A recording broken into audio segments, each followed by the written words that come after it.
Nov gasilski dom uradno predan namenu. Draga in dolgotrajna sanacija škode po poplavah. Občanke in občani v Oranžnem ob tednu mobilnosti. Proso, naša zdrava hrana. Mobilno zatočišče sodobne umetnosti. Zalični duhovi v Medvoški knjižnici. Premierno uprizoritev rekvizitarija v operi.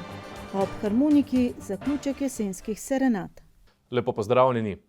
Sredi julija so se v prostovoljnem gasilskem društvu Zgornje Pirniče dokončno preselili v nov gasilski dom. Tretji v 120-letni zgodovini gasilstva v tem kraju. Od takrat so že trikrat priskočili na pomoč. Najprej ob julijskih nevihtah, ob večdnevnih avgustovskih katastrofalnih poplavah in v septembru ob velikem požaru na kmetiji Mis. To nedeljo, na prvi dan meseca požarne varnosti, pa so sodoben gasilski dom tudi uradno, svečano in z blagoslovom predali v uporabo.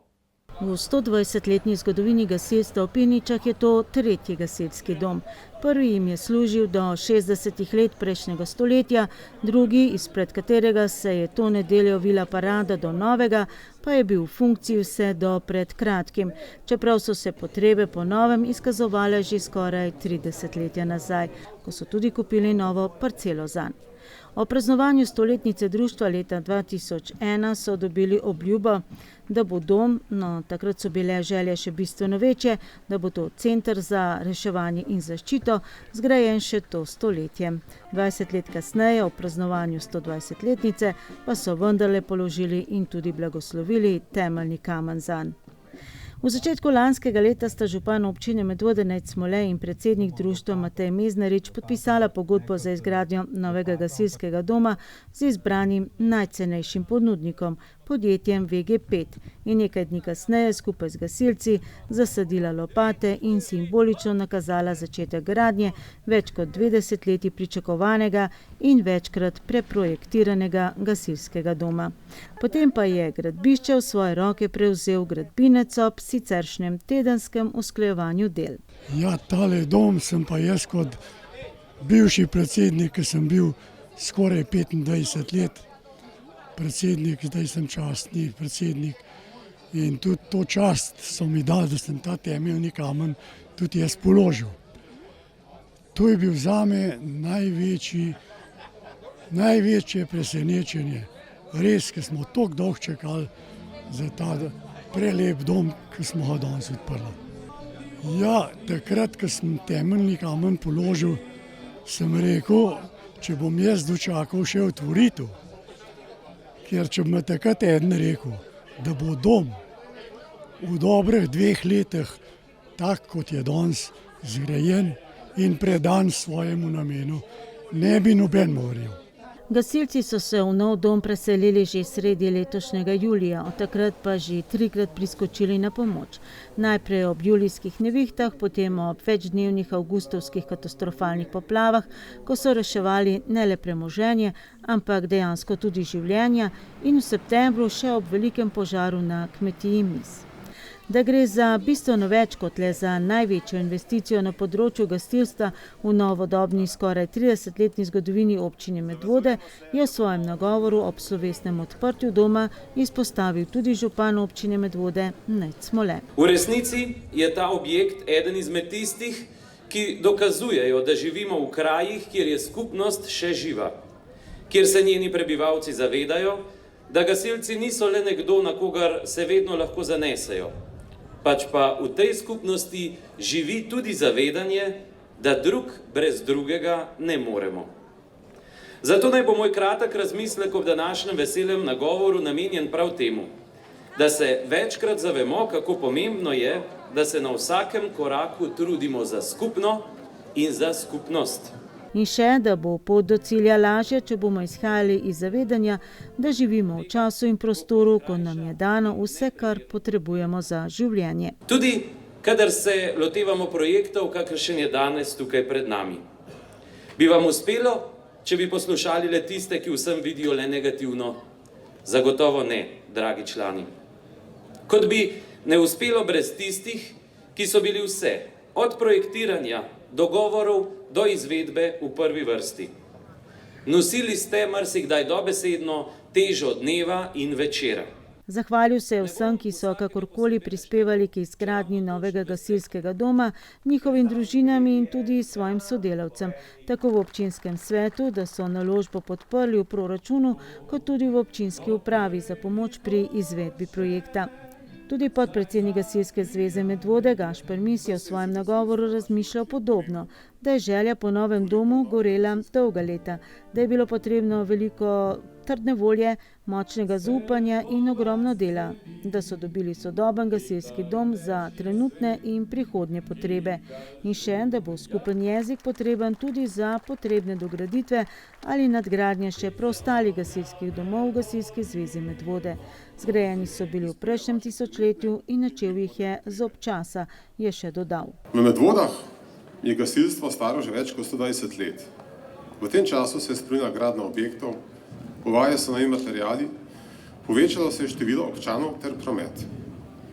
Povečala se je požarna obremenitev, število tehničnih reševanj ter ostalih nesreč. Hkrati s tem se spreminjajo tudi načini gašenja in reševanja. Razvija se tudi gasilska oprema.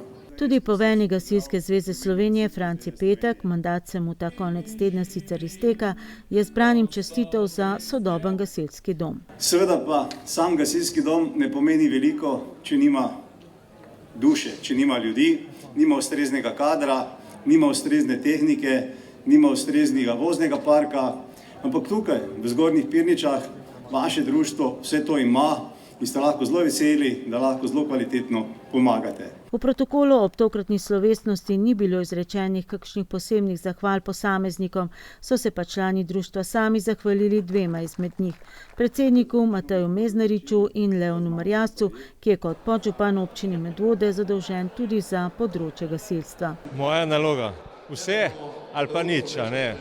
Delali smo z roko v roki, pomagali vse tisto, kar se iz moje strani pričakovalo, stik občina, gasilci, z roko v roki in smo prišli do cilja. No, tako. In danes, ko stojite v takem domu, kaj rečete? Wow. Ja. In če reče kdo, joj, a res rabimo tako velik dom, pa rečete kaj? Ja, rabimo. Pri poplavah se je točno pokazalo, da rabimo tako velik gasilski dom. Ko smo začeli sušiti svoje obleke za naslednji dan, je bilo to polno vse, in oprema, in naše obleke, tako da ja, gasilci potrebujemo velike objekte. Ja. To je vsekakor velika pridobitev. V starem domu pač nismo imeli niti prostora za okoli avtomobilov, po vasi smo imeli razkropljen vozila, čoln, prikolice, tukaj imamo pa zdaj vse skupaj na enem mestu. Lahko pridemo, uredimo avtomobile, imamo tudi občne zbore nazaj v tem domu, tako da je veliko pridobitev in tudi orodje je bolj pospravljeno, se takoj ve, na katerem mestu je. Projektant novega gasilskega doma Robert Roba se spominja, da je njegova prva vizualizacija novega gasilskega doma krasila že koledar društva za leto 2000. Vesel sem, da sem preživel. Dejansko je bilo res naporno preko vseh sprememb in preko vseh racionalizacij,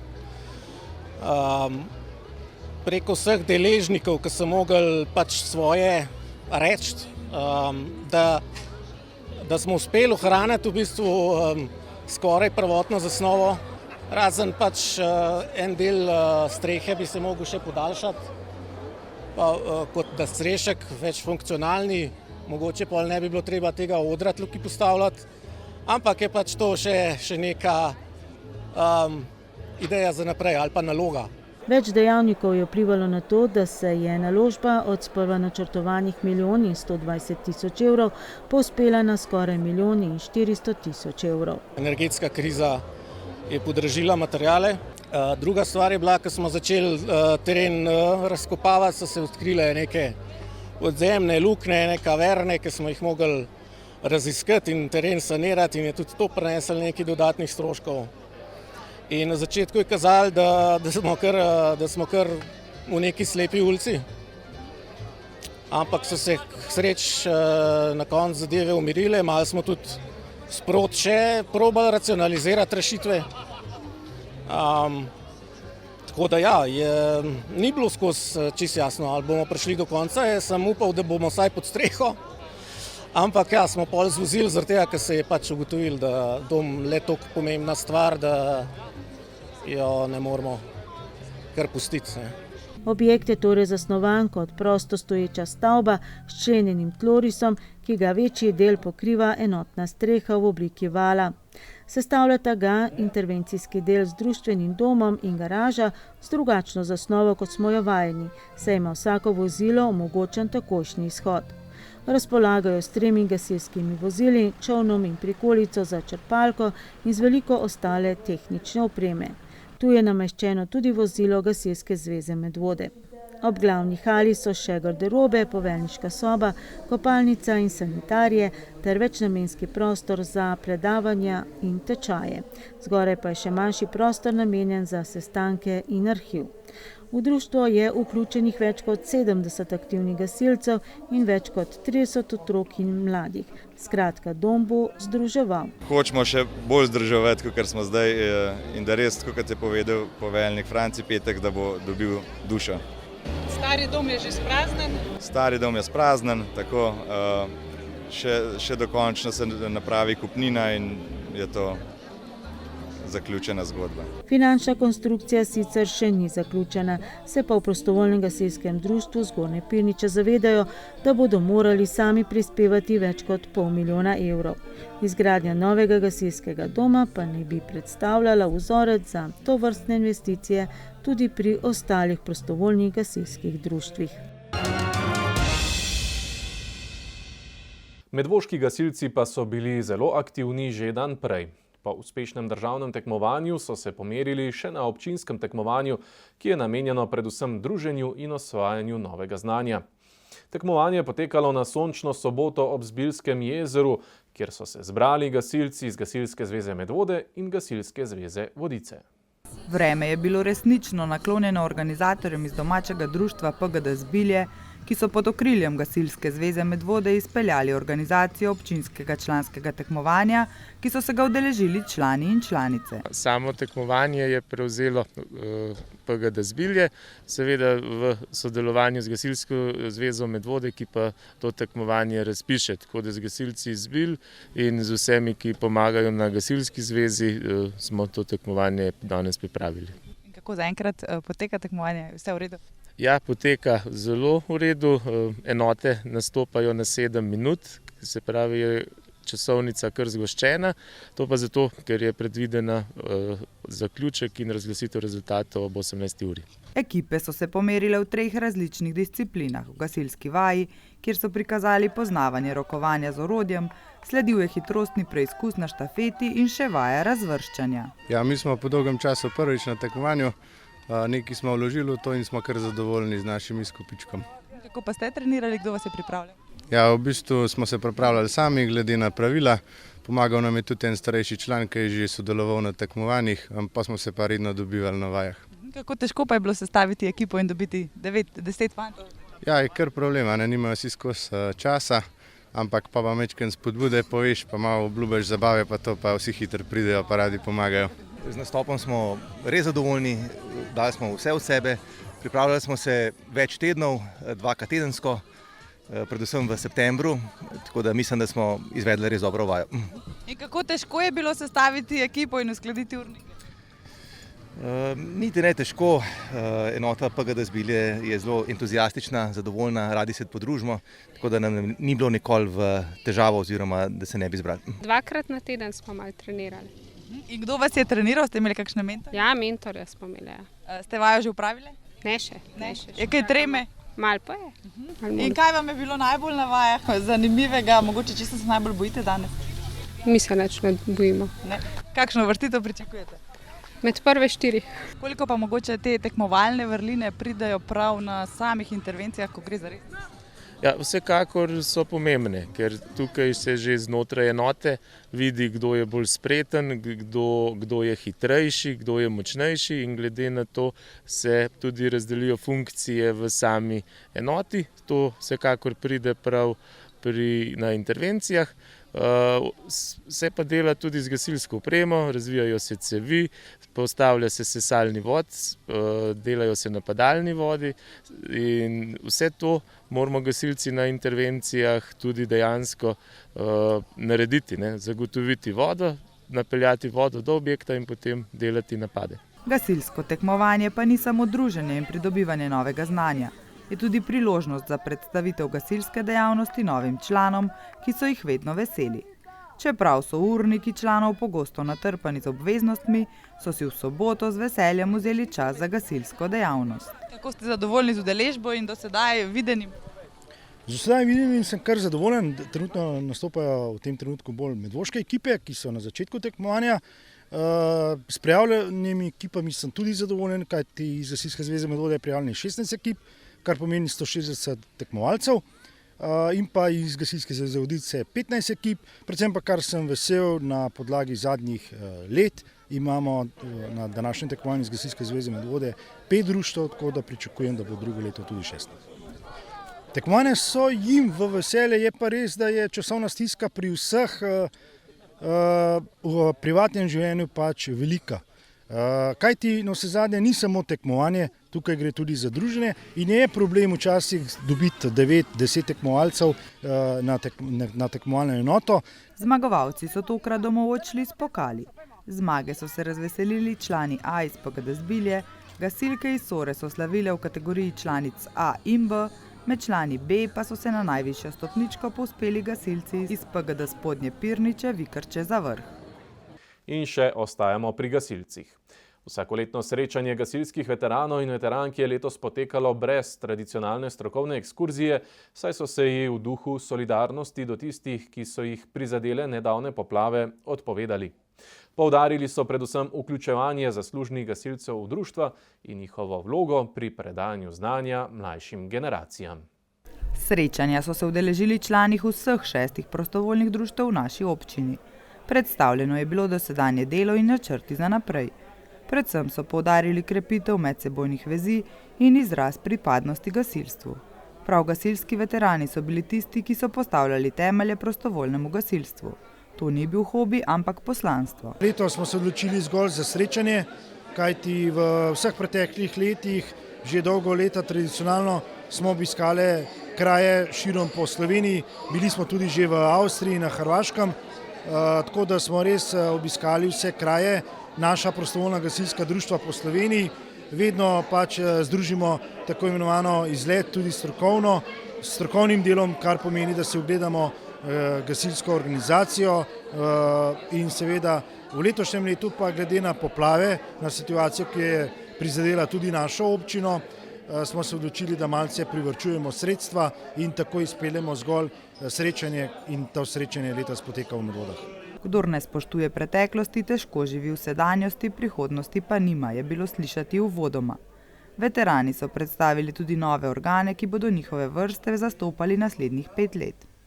Predstavniki vseh prostovoljnih društev naše občine so svojim znanjem in modrostjo postavili temelje za prihodnje generacije in z veseljem še danes priskočijo na pomoč. Aktivnosti medvoških veteranov so po posameznih društvih različna, tudi število članov je različno, ampak nekatera, posebno pa gasilsko društvo Smlednik, eno najbolj prepoznavnih tudi v Sloveniji, svojo ekipo veteranov, kateri se udeležujejo pokalnih tekmovanj in pa letos so bili tudi na državnem tekmovanju, tako da gasilsko društvo Smlednik in pa njegovega mentorja Simona, tudi predstavnik komisije za veterane pri naši gasilski zvezi, res vse priznanja,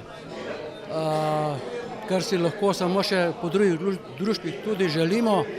Društvi Spodnje Pirniče, Zgornje Pirniče pa redno tekmujeta na občinskih tekmovanjih, Spodnje Pirniče se pa tudi udeležuje srečanja staromodnih brizgalen na Škofljici. Že dolga leta ste gasilci, vsi veterani. Kako gledate na ta razvoj gasilca in na te mlajše generacije, ki prihajajo? Je bodočnost v mladih in prostovoljstvu? Ja, prav gotovo je, da se jaz gledam to v Gasilski zvezi Medvode. V Medvodah lahko rečemo, da smo lahko kar zadovoljni in ponosni, da je za nami da so za nami generacije, katere bodo prevzemale, oziroma so že prevzele vse odgovorne naloge pri zaščiti in reševanju občanov naše občine in upam, da bo to tudi naprej. Na veterane smo seveda ponosni, v prvi vrsti zaradi njihovega minulega dela. Zato jim gre tudi vsa zahvala in zato tudi na Gasilski zvezi Medvode smatramo, da jim pripada enkrat na leto to srečanje. Drugače pa se vseh veteranov poskušamo spomniti, če ne drugače, ob visokih jubilejih, 70, 80 in tako naprej, ob njihovih osebnih jubilejih. Drugače pa status veterana se je malce spremenil, glede na to, da je tudi starostna doba življenjska se povečala, je ravno Gasilska zveza Slovenije v lanskem letu povišala starostno dobo za veteranke, ki želijo biti enakopravne, iz 55. na 65. leto, za veterane pa iz 63. leta na 65. leto. Vendar vsi tisti, ki so do sedaj prejeli status veterana, jim pač pripada. Naslednje leto imajo v načrtu strokovno izobraževanje, srečanje na Igu in seveda nadaljnje spodbujanje vključevanja veteranov v matična društva. Gasilcem se posredno sicer vračamo na zaključku današnje informativne oddaje, ko sledi še daljši prispevek o sanaciji škode po poplavah. Nadaljujemo pa z Evropskim dnevom brez avtomobila. Prejšnji petek, ko so se članicam in članom društva Zdrava šola pri jutranji vadbi na prireditvenem prostoru že tradicionalno pridružili tudi zaposleni v občinski upravi. Tako so skupaj aktivno zaključili uradni del Evropskega tedna mobilnosti, ki se je sicer v Medvodah razpotegnil čez celoten mesec. Najbrž jih ni bilo bolj aktivnih v tem tednu Evropske mobilnosti, kot so bili to občani v Oranžnem, člani društva Zdrava šola, ki vsako jutro ob 8 že sicer telovadijo. Vsaka od 3 skupin sicer vadi na svojem terenu, v Evropskem tednu mobilnosti pa so skupaj vadili na večnamenskem prostoru ob Medvoški tržnici. Po 7 letih, ko so telovadile skoraj izključno samo članice, koristi vadbene vadbe spoznavajo tudi člani. Ja, prav zanimivo, luštno je, prej vstanemo, kot bi običajno. Najprej sem jaz za sebe povem, najprej sem kakšno leto, 2, ko sem šel v penzijo, tako z balkona dol gledal, ko se dekleta zbirajo, stare gospe, se zbirajo, pa sem rekel, to se ti je pa zanimivo, ne.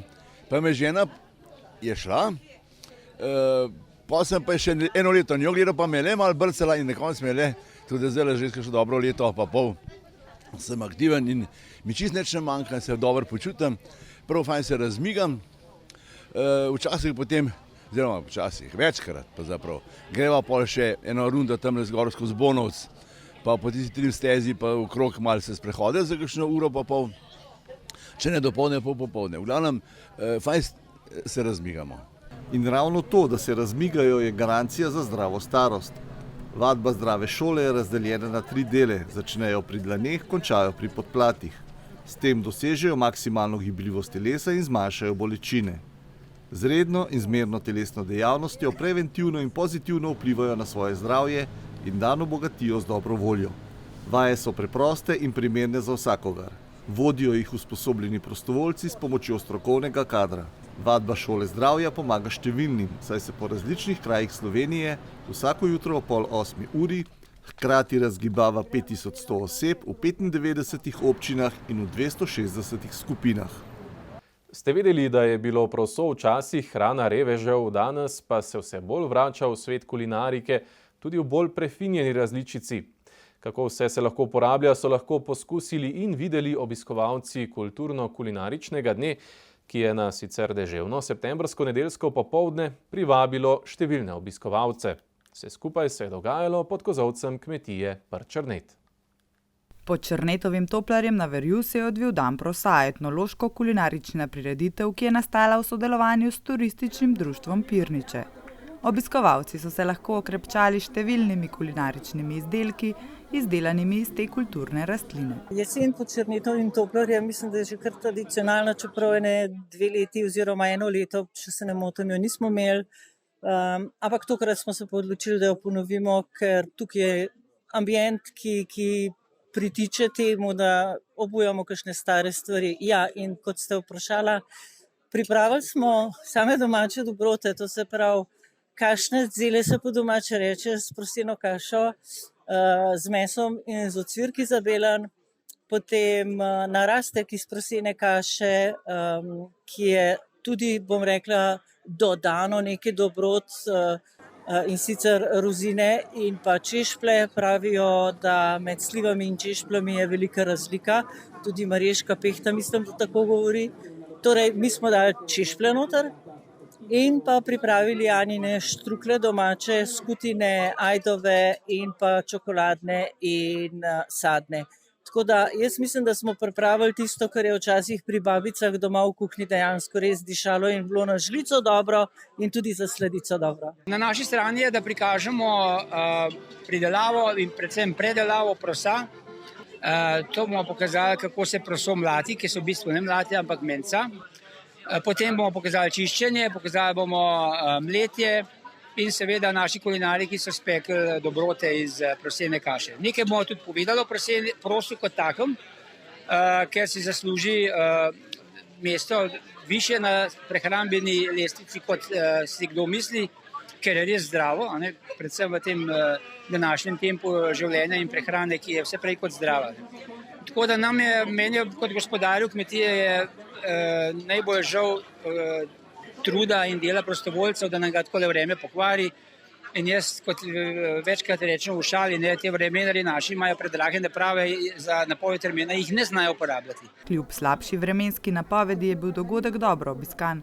Predvsem pa so bili zadovoljni vsi obiskovalci, ki so lahko doživeli stare običaje, uživali v druženju in hkrati izvedeli marsikaj novega. Tukaj smo ljudje dobre volje, tukaj smo v bistvu zato, da pokažemo ljudem, kako se prideluje hrana, da povemo tudi, kaj je zdrava hrana, predvsem pa, da poudarimo tisti poudarek, ki ga tudi v zvezi s prosom knjige navajajo in vsi ti zapisi, da je mencanje, se pravi mlatenje prosa, da bo vsi zastopili, predvsem pomenilo to druženje. To so si kmetje med seboj pomagali, tako kot pri drugih ostalih opravilih so se zbrali na eni kmetiji, dogodek se je odvijal predvsem zvečer, upravili so to zadevo tudi malo na šaljiv, hudomušen način in po tem dogodku je sledilo pogostitev in pa ples, kar danes tega sploh ni. Podobno kot so bili včasih betonske veselice, ko smo betonirali plošče, je danes to s tem prosom. Dogodek so popestrili tudi s petjem in predstavitvijo prosa, ki ga želijo približati vsem starostnim skupinam, predvsem pa so poudarili njegovo hranilno vrednost in raznovrstno možnost uporabe. Pod okriljem 33 dnevov Evropske kulturne dediščine oziroma 11. tedna kulturne dediščine, ki bo potekal vse do jutri, 7. oktobra, se je prav tako že prejšnjo nedeljo odvila še ena podobna prireditev in to v organizaciji kulturnega društva Sejalec umetnosti Senica pod Sejalčevo lipo na Senici, kjer je bila glavna tema prav tako proso.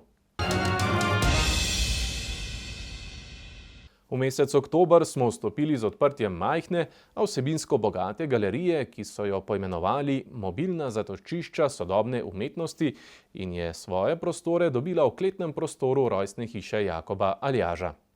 Prostor bo odprt 24 ur na dan in bo mimoidočim pohodnikom nudil kratek umetniški oddih.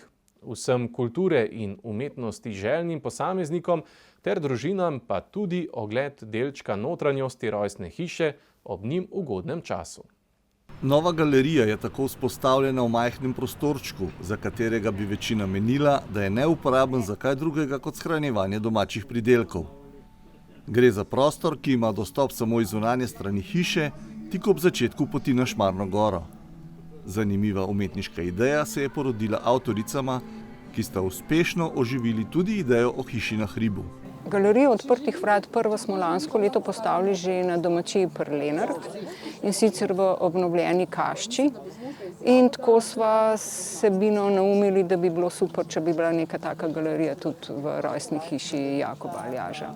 V bistvu se je pa porodila ta ideja teh prostorov pa v bistvu že pri Sveti Marjeti, ko smo začeli razstave postavljati v kleti. Tam sicer ni odprto non-stop, ampak so bili prvi taki poskusi, kako in kakšno umetnost postaviti v take prostore. Veliko umetniške ideje in tudi vedenja o vzpostavitvi in oživitvi zanimivih starih prostorov je potrebno, da se najde prava vsebina za tovrstne prostore.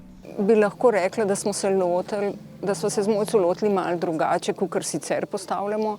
Poskušali smo dati noter tudi neko vsebinsko, ne samo vizualno podobo, tudi neko vsebinsko sporočilo, tako da smo ves čas povezovali in aljaža in neko zgodovino, ki se veže na gorništvo in tako. Jaz mislim, da ljudje sigurno ne vedo, katera je bila prva ženska, ki je šla na Triglav. Tukaj le notri lahko pridete in pogledate in boste zvedeli to novico. Razstava bo odprta neprestano. Vsak mimoidoči si jo lahko odpre sam.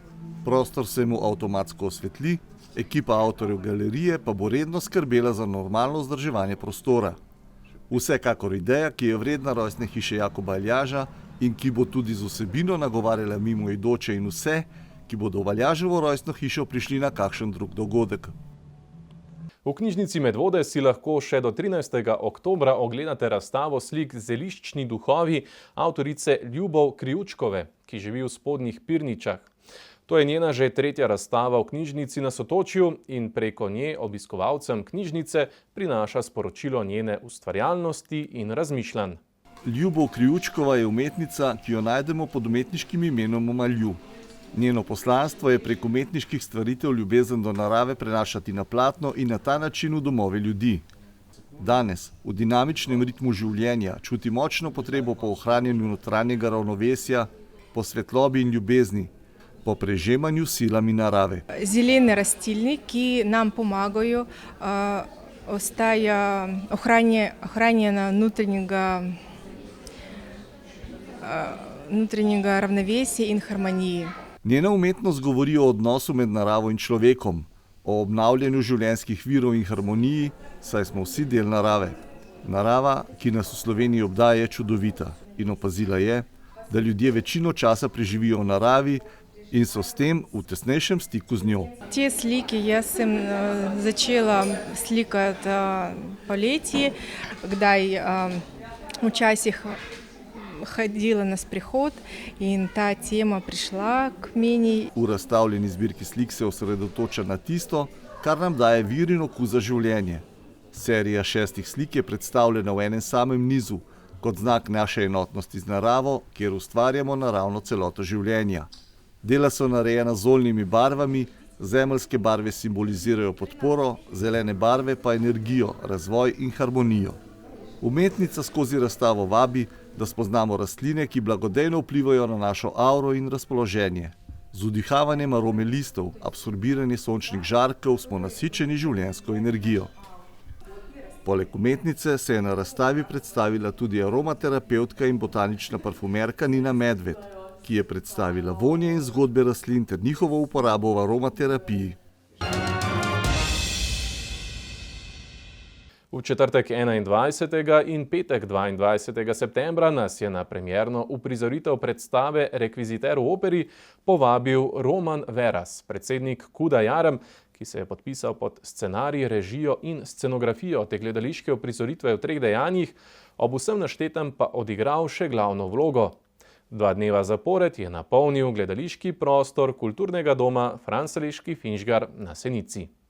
Na odru kulturnega doma Franz Aleški Finžgar Senica smo tako lahko spremljali rekviziterja Romana, ki deluje v priznani operni hiši. Tam spremlja operne predstave, sodeluje z vrhunskimi in znanimi pevci in pevkami, dirigenti in režiserji in sanjari o tem, kako bi tudi sam nekoč zapel na velikem odru kot operni pevec. Ja, moram odkriti povedati, da sem zelo, zelo zadovoljen, čist pa ne, ker nisem dobil ta prav glas. Že veliko bolj sem pel, no, ampak drugače pa mislim, no, sej spravil sem nekaj skupaj, tako da sem zadovoljen.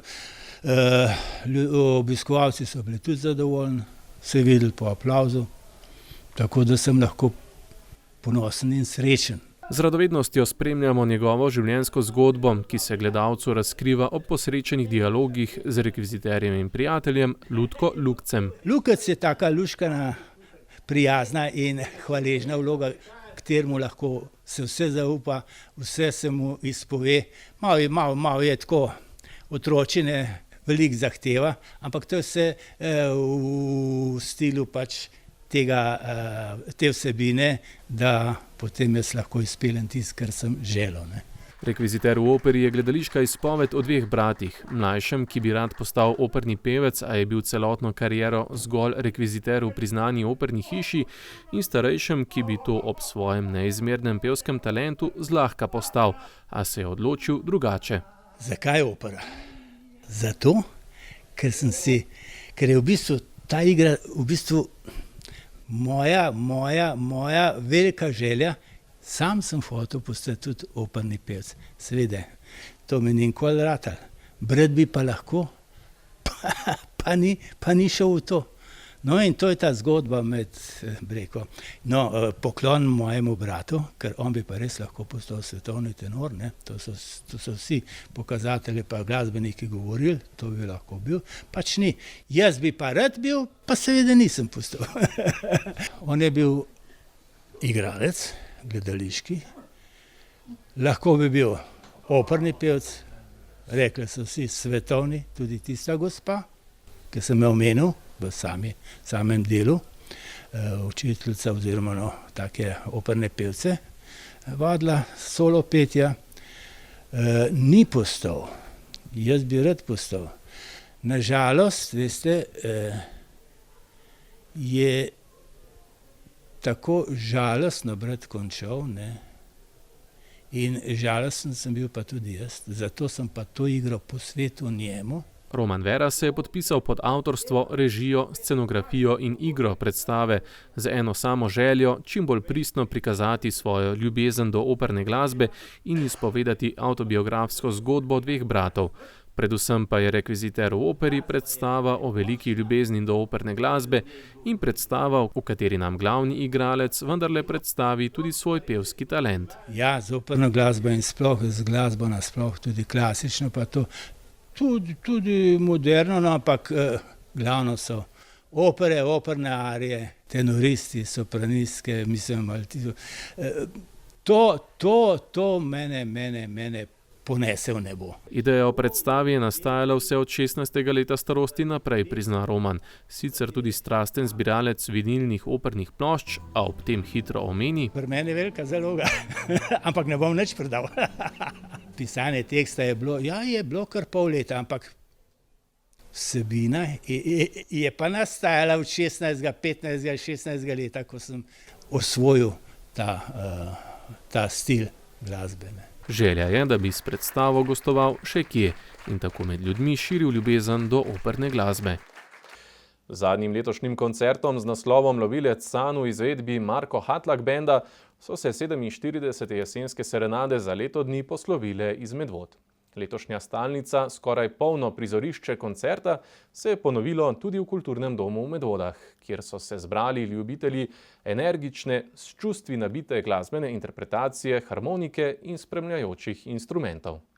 Za zaključek letošnjih jesenskih serenad, ki jih je glasbena mladina ljubljanska kot že toliko let doslej pripeljala tudi v našo občino, smo uživali v dinamični in raznoliki glasbi harmonikarja in pevca Marka Hatlaka, spremljavo vrhunskih glasbenikov na bobnih, tolkalih, basu, klaviaturah in violini. Moj tak hudomušen, razposajen projekt. V preteklosti sem delal predvsem komorne skupine, solistično, klasično, baročno, zdaj pa delamo tudi malo več bendovskih stvari, avtorske glasbe, več pojem.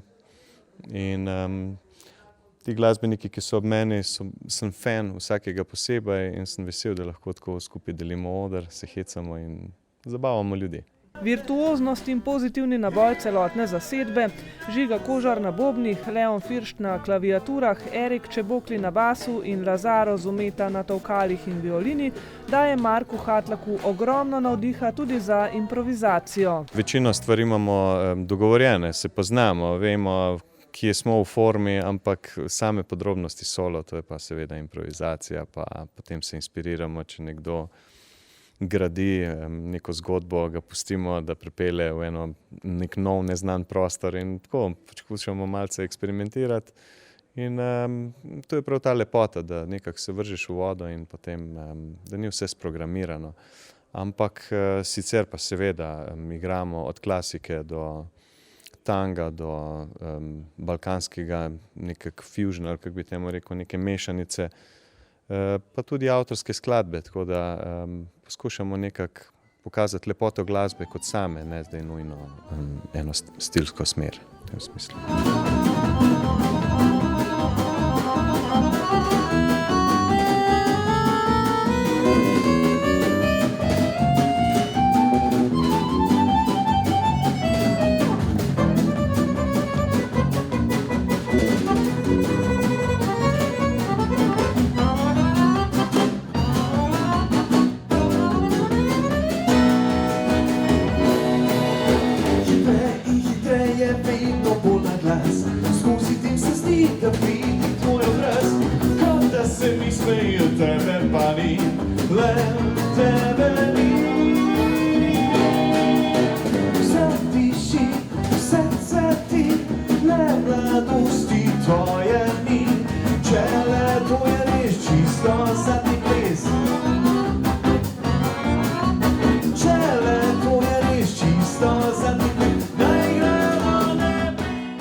Trenutki, v katerih se je iz mirne interpretacije razvil živahen, energičen ritem, ki je povzdignil publiko, ki je spontano ploskala v ritmu glasbe, so tisti, ki jih ima Hatlak najraje. Ponovadi se kontrasti pri meni zelo dobro obnesejo, če nekaj mirnega je potem fajn kaj divjega oziroma stilski preskoki. Ker se mi zdi, da potem si nekako bolj pozoren in se moraš kameleonsko v trenutku spremeniti v drugačnega glasbenika in to je en tak izziv, fajn to pred publiko početi, ko se ustavi čas. Marko Hatlak sicer ni novinec na jesenskih serenadah. Leta 2009 je namreč na jesenskih serenadah nastopal kot solist, vendar je bil njegov program precej bolj klasično obarvan kot tokratni koncert, za katerega pravi, da si je želel, da ne bi bil več tako ukalupljen, ampak virtuozen, zahteven in poglobljen. Kot sem rekel, vsi glasbeniki z menoj so virtuozi, izjemni na svojem instrumentu. Da jaz mislim, da je fajn, da tudi serenade mogoče na ta način peljemo v eno drugačno smer in damo širino. Dokler publika uživa, jaz verjamem, da je vse v redu. Publika je za mene glavni kritik, tako da hvala pa za zaupanje gospe Marinki, organizatorki, da sem se lahko spustil malo bolj na mejo, bom rekel, in poskušal iz harmonike, ker harmoniko poznamo zdaj tudi že drugače, ampak predvsem po ljudski glasbi. Tle smo poprobali od bluza, funka do improviziranih zadev. Pa istočasno dati spoštovanje velikim klasičnim skladateljem, kot je Johann Sebastian Bach, pa Mozart, pa Richard Galliano. Tako da mi je zelo všeč, da lahko v enem koncertu skombiniramo toliko različnih glasb. Marka Hatlaka poznate kot člana znane slovenske etno zasedbe Terra Folk. Etno izročilo tako obsega bogat repertoar njegovega glasbenega ustvarjanja, v katerem sicer združuje izkušnje iz celotne glasbene poti. Tako energične melodije v tango ritmu, z ljudsko glasbo celotnega Balkana pa vse do baročne in sodobne glasbe, ki sta bili sicer glavni temi njegovega dolgoletnega študija v Nemčiji in s katerimi se odprejo neizmerne globine harmonij skladateljskega genija Johanna Sebastiana Bacha in inovativne kompozicije današnjega časa. Če ste tokratni koncert zamudili, pa vas iskreno vabi, da se mu pridružite v Kinu Šiška čez dobra 2 tedna, kjer bo predstavil novosti z prihajajočega albuma Lovilec sanj. 21. 21. oktober, Kino Šiška, bo predstavitev naše nove plošče. Naš gost bo tudi Vlatko Stefanovski in Tinkara Kovač, s katerima smo tudi snemali pesmi za novo ploščo. Tako da to je en tak najbolj zdaj velik koncert. Sicer se pa ogromno dogaja, nastopam solistično v duetih s klasiko, sodobno muziko, vse živo zdaj, ko lahko spet zasedemo odre, ker izkoristimo vsak možen trenutek. Za govorjeno besedo je na tokratnih jesenskih serenadah poskrbel dramski igralec Tadej Pišek, ki je tokrat svoj doprinos ustvaril z interpretacijo Prešernovih pesmi. Sedaj pa še napovedana tema tedna.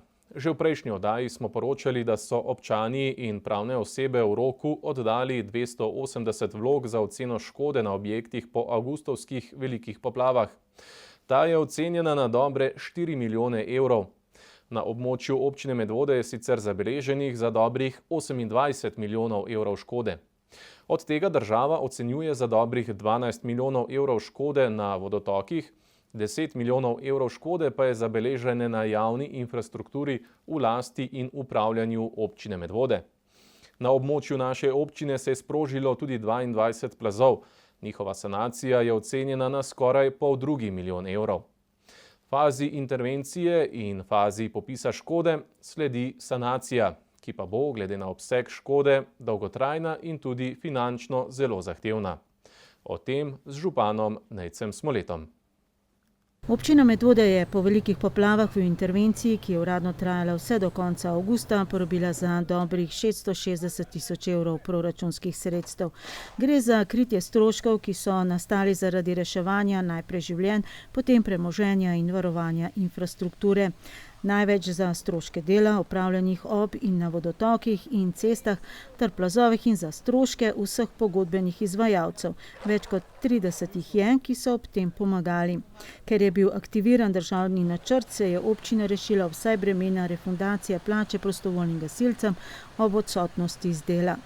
Kljub obljubi vlade, da bodo ta sredstva povrnjena vsaj do konca septembra, jih na računu občine še vedno ni. Mi bomo skladno z pričakovanji naših višjih inštanc pripravili vse račune, jih tudi posredovali, tako da z naše strani se trudimo, da maksimalno kooperativno delamo, nam pa ta manjko sredstev in na drugi strani prepotrebne sanacije, ki bi jih bilo treba izvesti, delata skozi večje škarje, s katerimi pa res v resnici že težko shajati. Na območju naše občine je zabeleženo na javni infrastrukturi v lasti in upravljanju občine Medvode za kar 10 milijonov evrov škode. Sprožilo pa se je tudi 22 plazov. Njihova sanacija je ocenjena na skoraj $1,5 milijona evrov. Škoda je sicer popisana, kolikšen odstotek pa bo k njeni sanaciji dodala država, pa se v tem trenutku še ne ve. Bojim se, da to ne bo 40%, tako kot je bilo komunicirano preko medijev, kajti že potem, ko so se sprejemali pravne podlage, se tam utihotapla besedica do 40, tako da zdaj tukaj jaz mislim, da bo ta delež precej manjši in je treba to tudi razumeti. Če rečemo, da je bila škoda popisana v Medvodah ocenjena, pa se držim samo javne infrastrukture in teh približno dobrih 10 milijonov evrov na koncu v Ajdi. Če bo tukaj prišlo 20%, sta to 2 milijona. Za 2 milijona je pa jasno, kaj lahko naredimo. Zagotovo ne sanaciji, ki bi bile potrebne. Kot prioritetno občina trenutno sanira usade na cesti Sora-Trnovec. V izvedbi je že 5. odsek, kjer gradijo oporne zidove, ki bodo tudi v bodoče preprečevali večjo škodo na glavni cesti. Ocenjena vrednost del je okrog $500 milijona evrov. Do konca leta naj bi bila opravljena tudi sanacija ceste z avtobusnim postajališčem ob reki Sori v Goričanah, kjer trenutno promet poteka izmenično enosmerno. Podrobni strokovni pregledi so potrdili, da ni nevarnosti zdrsa preostanka cestišča. Projektanti so že pripravili projekt za sanacijo, ki vključuje tudi novo avtobusno postajo in skalno zložbo. Izmenično enosmerni promet poteka tudi pod železniškim nadvozom na cesti Medvode-Goričane, ki ga je deroča voda vsaj na videz močno poškodovala. To je bil naš glavni strah, zato smo takoj prosili po poplavah Slovenske železnice, da naredijo s svojimi službami pregled. Oni so ga naredili, so povedali, da ni bojazni, da bi prišlo do kakšnega posedka oziroma kakšne poškodbe na sami progi. Seveda je pa ta nadvoz njihova last, tako da tukaj moramo iti skupaj v investicijo. V prejšnjem tednu so se odzvali, je tukaj, mislim, da skupaj z direkcijo potekal tudi sestanek, sprejet je bil dogovor, da delamo vsi skupaj, torej da je en projektant, ki sprojektira tako sanacijo nadvoza, hidroizolacijo, zasutje nazaj, kot na naši strani nekoliko razširitev uvoza gor proti Vašam, in pa na tej strani najdražji del za nas bo projektiranje in nova meteorna kanalizacija, kjer bo treba dosti pametno zadevo zapeljati, da ne bi bil ta podvoz vsakič, ko masora 100-150 kubikov pod vodo, in pa želeli bi si na tem podvozu in na ovinku iz njega proti Medvodam zamenjati tudi obrabno plast asfalta z neko manj eruptivno, zato da bi za tiste normalne voznike bilo bolj varno, za tiste, ki pridirkajo tam 80, pa tako ne moreš pomagati. Na podlagi popisa škode na javni infrastrukturi bo občinski svet občine Medvode z rebalansom proračuna za letošnje leto, ki naj bi ga obravnaval predvidoma še v tem mesecu, prerazporedil sredstva in zaustavil večino nenujnih investicij, hkrati pa določil prioritete in vrstni red sanacije občine.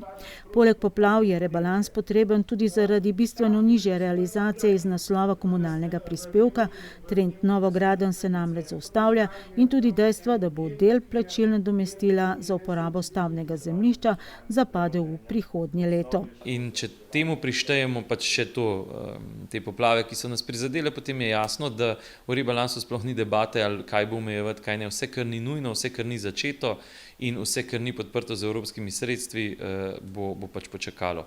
Tukaj smo lahko sicer zelo sentimentalni, ne vem kaj, ampak v resnici to je pač tako življenje. Sej nobeden poplav nismo sami priklicali, za razmere na trgu pa verjetno tudi težko rečemo, da smo samo na občini odgovorni.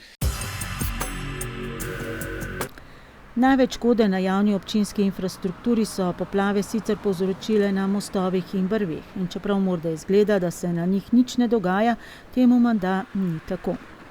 Na že sicer sanacija potrebne mostu čez reko Soro v Goričanah, ki bo že sicer največja in najdražja tovrstna sanacija, se najprej obeta nova prometna ureditev. Naročen je zdaj res detajlen pregled. Mislim, da so v teh dneh, ne bom trdil, bili v vodi tudi potapljači, da se pregleda te robove, koliko je tukaj poškodb, koliko je poškodb na sami konstrukciji, in glede na tiste prve izsledke, ki jih imamo, lahko z veliko gotovostjo trdim, da bo most popolnoma zaprt za ves tovoren promet, ne za oseben promet, za tovorenega pa.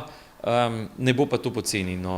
Rekonstrukcija jaz takole zelo čez palec jo ocenjujem na okrog 4 do 5 milijonov evrov je neka taka investicija. Vsaj tako, kot smo gledali, kakšni so bili zadnji na portalu javnih naročil, kakšne so bile zadnje ponudbe za podobne mostove.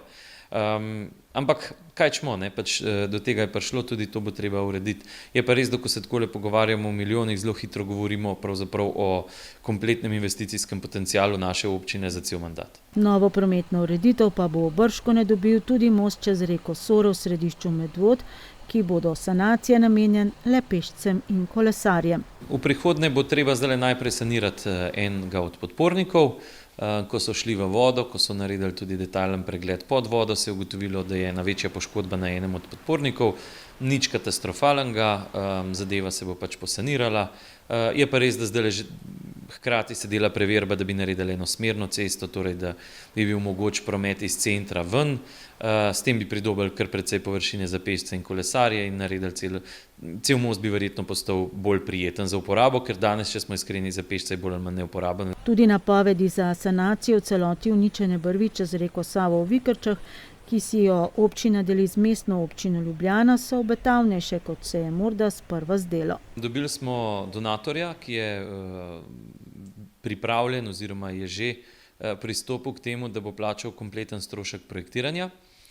Imeli smo že dva sestanka s projektanti, bili na terenu ta teden. Tukaj se zdaj odpirata dve dilemi, ki jih je potrebno rešiti prej, preden se karkoli drugega dela. Eno je spomeniško varstvo, trenutno stojijo na stališču, da je prvotni objekt pač uničen in ni več razloga za neko varovanje. Drug je pa, kako novo brv umestiti tako, da bo dovoljevala tak pretok, kot je bil zdajle reke Save združene Soro. Potem bo tukaj še sofinanciranje strani MOL-a, ampak moram reči, da zdaj zadnje informacije, ki jih imamo, bodo k temu pristopili, verjetno bo pa nosilna občina tukaj, kar občina Medvode. Ne bo pa to poceni, treba je vedeti, da zadnja brv, ki so jo zdajle gradili, mislim, da je bila ocenjena na okrog 2 milijona evrov. No. Bo pač finančno to kar zahtevno. Ne pomeni pa to, da v to ne bomo šli nasprotno. Celo eno od večjih podjetij v Sloveniji se je javilo, da bi bili pripravljeni pa tudi sofinancirati potem samo izgradnjo. Tako da verjamem, da z neke dobre volje se bo da relativno hitro. Tudi ta v razponu najbolj zahteven objekt, ker moramo vedeti, da smo blizu 100 metrov. Ne. Na občinski spletni strani je navedeno trenutno stanje sanacije še nekaterih večjih poškodb infrastrukture, tudi na objektih v centru mesta. Mi pa smo za tokrat poiskali odgovor na 2 specifični vprašanji.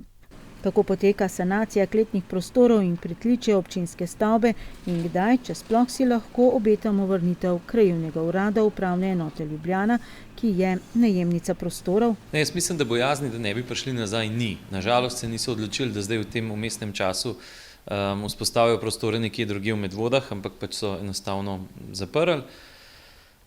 Jaz upam, da nam bo uspelo do konca leta te prostore v pritličju urediti, pripraviti vse za to, da krajevni urad pride nazaj, pa tudi, da lahko potem normalno tudi občina deluje.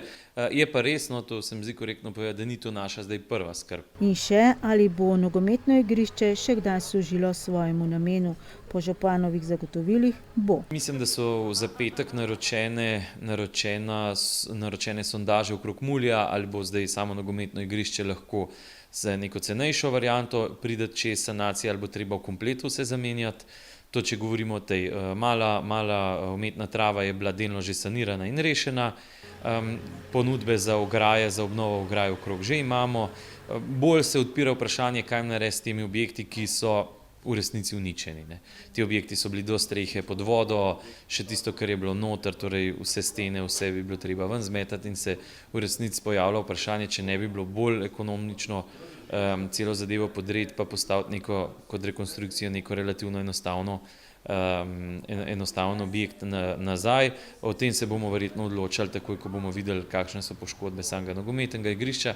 Pa tudi nekako vidimo, kakšen je interes oziroma jaz bi si silno želel, tega še nisem doživel, ker sem na občini, da bi dobil eno resno vizijo našega nogometnega kluba, kam želijo iti. Ne? Ker zdaj vlagati noter 500 milijona, če ni nekega želje po napredku ali pa po nekem razvoju, verjetno nima smisla. Če pa se najde neka skupina, ki bi razvijala nogomet v Medvodah še bolj resno, kot se ga do zdaj, pa ne vidim razloga, zakaj ne bi tukaj šli v to zgodbo.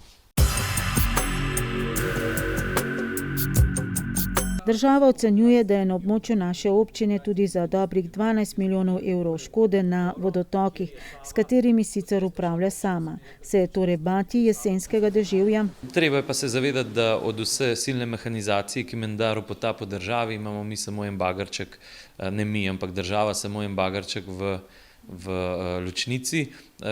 Sore in Save se še dotakne ni nobeden po 2 mesecih. Tudi apel županov, da bi jim prepustili v urejanje vsaj manjše vodotoke, ni padel na plodna tla. Nasprotno, tukaj moram reči, da nisem zadovoljen s tem, kako zadeve potekajo, ker jaz mislim, da upravičeno opozarjamo na strahove ljudi pri manjših hudourniških potokih in ravno tako na upravičene strahove ljudi recimo v Vikrčah, če se struge Save v resnici ni nihče dotaknil. Veste, po 2 mesecih edino, kar je bilo v vodotokih narejeno, govorimo o vodotokih prvega reda, je bilo tisto, kar smo mi na čistilnih akcijah naredili. Se pravi, da se je nekaj plavja odstranilo, no tudi izvajalec, ki nam je pomagal takoj te prve tedne po nesreči, ki je šel v vodotok in pobiral plavje ven. To je bilo narejeno, vsega ostalega niti dotaknil se ni nobeden še.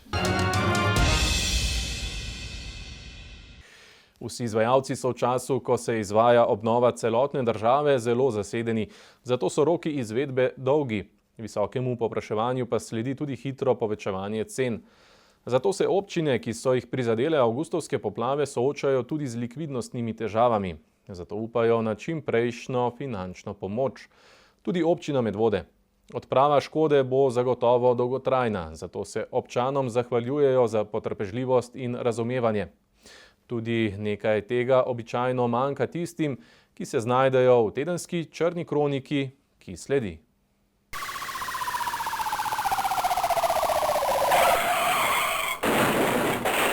V Zbiljah voznik osebnega vozila pri prehitevanju kolesarke ni upošteval potrebne varnostne razdalje in jo je oplazil z vozilom.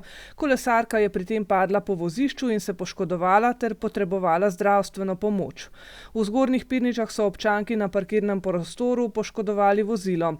Policisti iščejo pobeglega povzročitelja, ko ga bodo izsledili, mu bodo izdali odločbo o prekršku.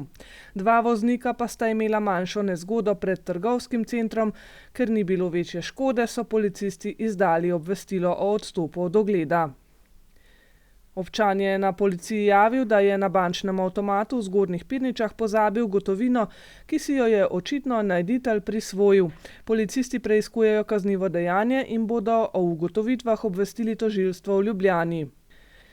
V Valburgi so pri kontroli prometa odkrili voznika, ki je vozil pod vplivom alkohola. Odvzeli so mu vozniško dovoljenje, o vožnji v takšnem stanju pa se bo pogovarjal s sodnikom.